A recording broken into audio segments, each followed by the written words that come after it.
Praise the lord. దేవుని నామమునకు మహిమ కలుగును గాక. ఈరోజు దేవుని వాగ్దానము, మన తండ్రి అయిన దేవుని ఎదుట మీ హృదయములను పరిశుద్ధత విషయమై అనింద్యమైనవిగా ఆయన స్థిరపరచుటకై. 1వ తెస్సలోనికీయులకు వ్రాసిన పత్రిక 3వ అధ్యాయము 13వ వాక్యము. పరిశుద్ధతలో దేవుని ఎదుట నిరపరాధులై ఉండమని దేవుడు ఈ దినము ఈ వాగ్దానం ద్వారా మనతో మాట్లాడుచున్నారు. ఆఖరిలో జరిగే ప్రార్థనలో మీరు కూడా ఏకీభవించండి. ఈ లోకములో క్రీస్తు ఎలాంటి పాపము లేనటువంటి పరిశుద్ధ జీవితమును జీవించి మనకు మాదిరిగా నుండెను. అలాగుననే బైబిల్లో అపోస్తలుడైన పౌలు అను దేవుని సేవకును గురించి మనం చదివి ఉన్నాము. ఆయన కూడా ప్రభువును పోలి పరిశుద్ధ జీవితమును జీవించెను. 1వ కొరింథీయులకు వ్రాసిన పత్రిక 4వ అధ్యాయము 4వ వాక్యము. ఇటువంటి జీవితమునే దానియేలు కూడా జీవించనని మనకు తెలుసు. అతని శత్రువులు దానియేలులో కపటమును కనుగొని దానిని రాజునకు తెలియచేయవలనని ఎంతో ప్రయత్నం చేశారు. ఆయనను వృధా అయింది. ఎందుకనగా దానియేలు ఎంతో విశ్వాసపాత్రుడును, ఎటువంటి తప్పిదము అపరాధము చేయకుండా జీవించాడు. దానియేలు గ్రంథము 6వ అధ్యాయము 4వ వాక్యము.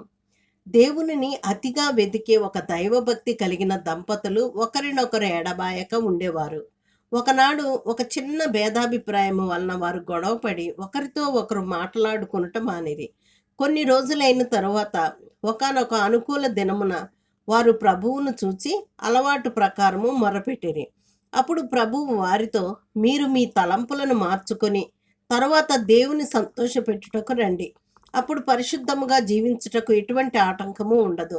మీరిద్దరూ ఒకరితో ఒకరు సమాధానము కలిగిన తరువాత నా సముఖమునకు రండి అని పలికెను.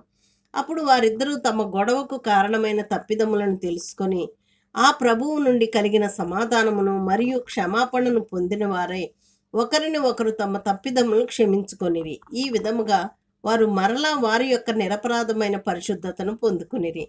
ప్రియులారా, పరిశుద్ధ జీవితమును పొందుటకు మరియు దేవుని ఎదుట పవిత్రముగా ఉండుటకు ఇదే సరి అయిన మార్గము.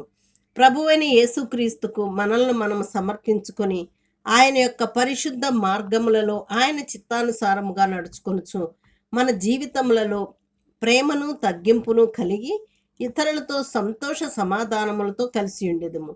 ఈ విధముగా చేయనప్పుడు పరిశుద్ధాత్మ మీ హృదయములలో తన పరిశుద్ధాత్మ శక్తిని నింపి మీ జీవితాలను పరిశుద్ధమైన మార్గంలో నడిపించును. ప్రార్థన.